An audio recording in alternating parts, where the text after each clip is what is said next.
خداوند میری چٹان مبارک ہو جو میرے ہاتھوں کو جنگ کرنا اور میری انگلیوں کو لڑنا سکھاتا ہے۔ وہ مجھ پر شفقت کرنے والا اور میرا قلعہ ہے، میرا اونچا برج اور میرا چھڑانے والا۔ وہ میری سپر اور میری پناہ گاہ ہے جو میرے لوگوں کو میرے تابع کرتا ہے۔ اے خداوند، انسان کیا ہے کہ تو اسے یاد رکھے، اور آدمزاد کیا ہے کہ تو اس کا خیال کرے۔ انسان بتلان کی مانند ہے، اس کے دن ڈھلتے سایہ کی مانند ہیں۔ اے خداوند، آسمانوں کو جھکا کر اترا، پہاڑوں کو چھو تو ان سے دھواں اٹھے گا۔ بجلی گرا کر ان کو پراگندہ کر دے، اپنے تیر چلا کر ان کو شکست دے۔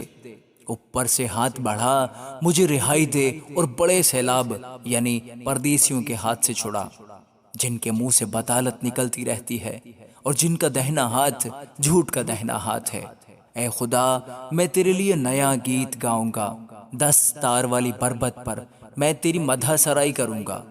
وہی بادشاہوں کو نجات بخشتا ہے اور اپنے بندہ داؤد کو مہلک تلواروں سے بچاتا ہے۔ مجھے بچا اور پردیسیوں کے ہاتھ سے چھڑا، جن کے منہ سے بطالت نکلتی رہتی ہے اور جن کا دہنا ہاتھ جھوٹ کا دہنا ہاتھ ہے۔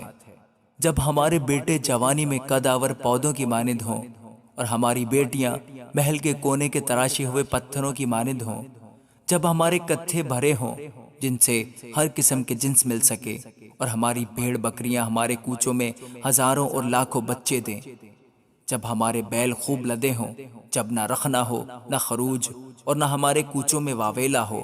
مبارک ہے وہ قوم جس کا یہ حال ہے، مبارک ہے وہ قوم جس کا خدا خداوند ہے۔ آمین۔